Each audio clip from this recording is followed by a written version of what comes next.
বন্ধুরা কি সুন্দর দেখতে হয়েছে, একদম রেস্টুরেন্টের মতো। রেস্টুরেন্টের থেকেও কিন্তু বাড়িতে বানালে আরও স্বাদ কিন্তু ভালো হয় বন্ধুরা। একবার এই পদ্ধতিতে বানিয়ে দেখবেন। আর এখানে আমি ধনেপাতা দিচ্ছি না বন্ধুরা, যাদের পরিবারে ধনেপাতার স্মেলটা পছন্দ করেন অবশ্যই দেবেন। আর একটু ফ্রেশ ক্রিমও দিতে পারেন কিন্তু নামানোর সময়। কি সুন্দর লাগছে দেখুন বন্ধুরা, দেখেই একদম লোভ লেগে যাবে। ঘরোয়া উপকরণ দিয়েই কিন্তু এটা খুব সহজেই বাড়িতে তৈরি হয়ে যায় বন্ধুরা। এই চিকেনটা একবার বানালে আপনাদের পরিবার তখন বলবে মাঝে মাঝে এই রেসিপি আপনাদেরকে বানাতে। চিকেনের তো বন্ধুরা আমরা অনেক রকম রেসিপি করে খাই, তার মধ্যে একটা নতুনত্ব রেসিপি আজকে আমি আপনাদের সাথে শেয়ার করব। নমস্কার বন্ধুরা, আমি শম্পা রান্নাঘরে আপনাদের সকলকে স্বাগত জানাই। তো চলুন রেসিপিটা শুরু করে দিই। আজ আমি বন্ধুরা বানাবো মোগলাই চিকেন, খুবই সহজ পদ্ধতিতে ঘরোয়া উপকরণ দিয়ে দেখাবো। তো চলুন রেসিপিটা দেখতে থাকুন। বানানোর জন্য এখানে নিয়ে নিয়েছি 500 গ্রাম মতো চিকেন, পরিষ্কার করে ধুয়ে নিয়েছি। এর মধ্যে দিয়ে দেবো হলুদ গুঁড়ো, ধনে গুঁড়ো, সব আমি 1 টিস্পুন করে নিয়েছি এখানে 500 গ্রাম চিকেনের জন্য। আর দিয়েছি অল্প একটু জিরের গুঁড়ো আর কাশ্মীরি রেড চিলি পাউডার। দিয়ে দেবো স্বাদ মতো অল্প একটু লবণ। দিয়ে এখানে আমি 2 টিস্পুন মতো আদা রসুন কাঁচা লঙ্কা বেটে নিয়েছি, এটা দিয়ে দেবো। এবার এটাকে খুব ভালো করে ম্যারিনেট করে আধ ঘন্টার জন্য রেখে দেবো। ম্যারিনেট করে নিয়েছি, এবার এটাকে আধ ঘন্টার জন্য চাপা দিয়ে রেখে দেবো। নুন জ্বালিয়ে কড়া বসিয়ে দিয়েছি।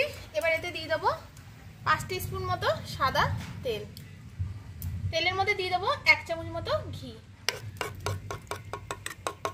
আমি 8-9টা কাজু দুভাগ করে নিয়েছি, একটু হালকা ফ্রাই করে নেব।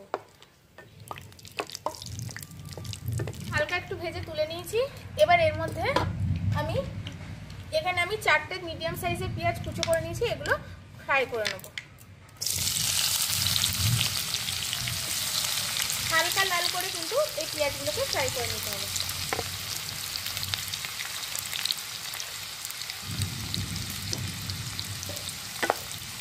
এগুলো দেখুন লাল লাল করে ভাজা হয়ে গেছে, এবার তুলে নেব।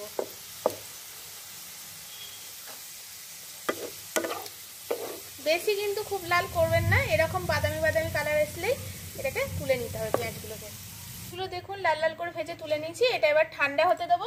আর এই কড়ার মধ্যে এবার আমি দিয়ে দেবো 2টো তেজপাতা।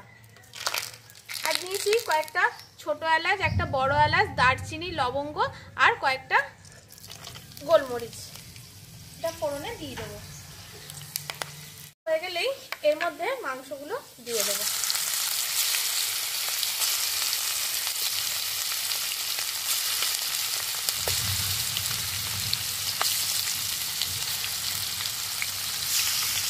মাংসগুলো কিন্তু 10 মিনিট ধরে খুব ভালো করে ভাজা ভাজা মতো করে নিতে হবে। ততক্ষণ আমি এখানে একটা পেস্ট বানিয়ে নিয়ে চলে আসবো।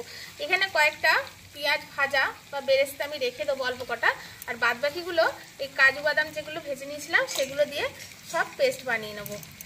আর এতে একটু দইও দেবো বন্ধুরা, জল একদমই দেবেন না। আমি এখানে 500 গ্রাম মাংস নিয়েছিলাম, আপনারা যদি মেজারমেন্ট করে করেন 500 গ্রাম মাংসের মধ্যে আপনারা 100 গ্রাম টক দই দেবেন। তো আমি এখানে 5 চামচ মতো দিয়ে দিচ্ছি। যেহেতু এটা আমার ঘরে পাতা দই, তো 5 চামচ দিলেই আমি এখানে 6 চামচই দিলাম বন্ধুরা। দিয়ে এটা একটা পেস্ট বানিয়ে নিয়ে চলে আসবো। একদম স্মুথ পেস্ট কিন্তু এটা বানাতে হবে। সেগুলো দেখুন খুব ভালো করে ফ্রাই মতো করে নিচ্ছি। এবার উনুন থেকে নামিয়ে নেবো। নামিয়ে নিয়ে এখানে আমি যে দই, পেঁয়াজ ভাজা আর কাজুর পেস্টটা বানিয়ে নিয়ে এসেছি, এটা এর মধ্যে দিয়ে দেবো। আপনারা যদি গ্যাসে করেন এই সময় গ্যাসটা অফ করে এটা একটু মিশিয়ে নেবেন, তারপরে আবার গ্যাসে বসাবেন। মিক্সি ধোয়া জলটাও দিয়ে ভালো করে আগে মিশিয়ে নেব। দেখুন এখনই কি সুন্দর একটা কালার এসে গেছে বন্ধুরা।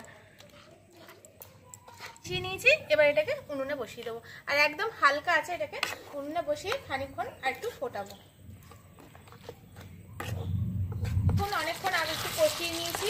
আর এখানে আমি তো আগেই বন্ধুরা মাংসটা ম্যারিনেট করার সময় অল্প একটু লবণ দিয়েছিলাম, কিন্তু আপনারা চেখে দেখবেন যদি লবণ আর একটু কম হয় আর একটু লবণ দেবেন। তো আমি একটু লবণ দিয়ে দিচ্ছি এর মধ্যে এখন। আর দিয়ে দেবো কয়েকটা কসুরি মেথি।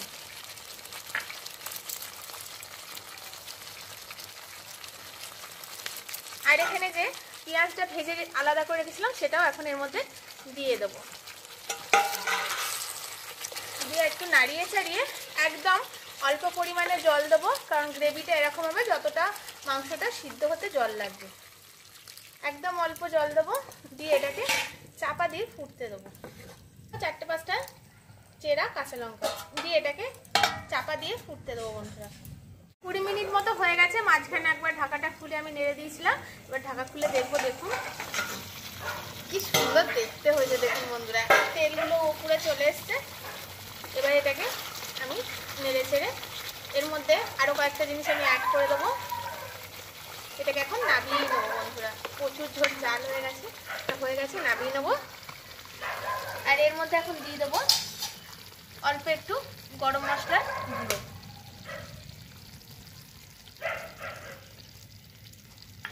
আর দিয়ে দেবো 1 চামচ মতো ঘি। তাহলে কি হবে, সেন্টটা খুব ভালো আসবে। 1/2 চামচ মতোই দিলাম বন্ধুরা, বেশি ঘি দিলাম না।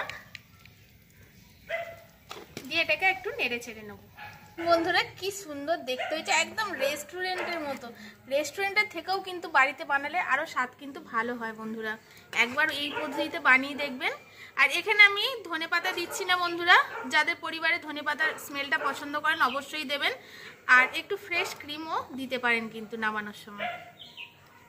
দেখুন তো বন্ধুরা, আজকে আপনারাই দেখে বলুন এই রেসিপিটা কিরকম খেতে হতে পারে।